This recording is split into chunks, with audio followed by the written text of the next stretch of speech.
Ini pagar. Okey? Ni pagar. Ni rumah orang, ni rumah kita. Tanang tuang jiran tanang gini. Dahang dia ni mari seberang ke tanah kita. Okey? Buah tak ada lagi semula. Dahang saja dulu. Jika kita tidak suka, kalau kita ni suka tak ada masalah. Diam je dah. Dahang masuk, faham?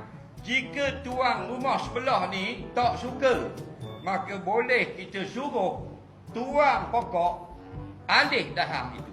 Dia tarik ramai-ramai. Tarik atau pusing pokok. Jadi dahang dia daripada sini, dia pusing ramai-ramai. Lepas aduk gini. Kalau boleh. Kalau tidak boleh, hendaklah diikat. Kata ulama rakok. Diikat, dan dahang dia bila diikat, tak lari ke rumah kita. Dan jika tak boleh diikat kerana kerahnya, maka hendaklah dipotong. Kita tak boleh potong. Tuan pokok yang potong. Jika tuan pokok enggan memotongnya, baru boleh tuan tanah tadi potong. Harga upah potong ditanggung oleh tuan pokok. Itu pekok. Jelas lagi. Kan comel pula maksiat tak ke? Tunggu mu mengaji. Buah pula. Bila dah dahang gini, ada buah. Bila dah ada buah ni beduk belah tanah orang, taing dia jatuh jarang dia pergi lompat lain tu. Biasanya dia jatuh gravity straight kan. Masuk dalam tanah orang. Contoh, buah jiran jatuh dalam tanah kita. Kita ni boleh ambil.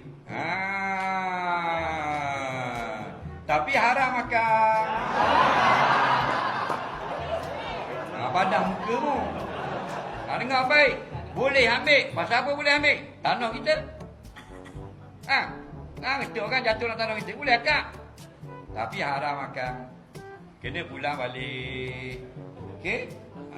Cuma sunat. Tuan pokok bila jiran hantar balik buah, ambil sebahagian.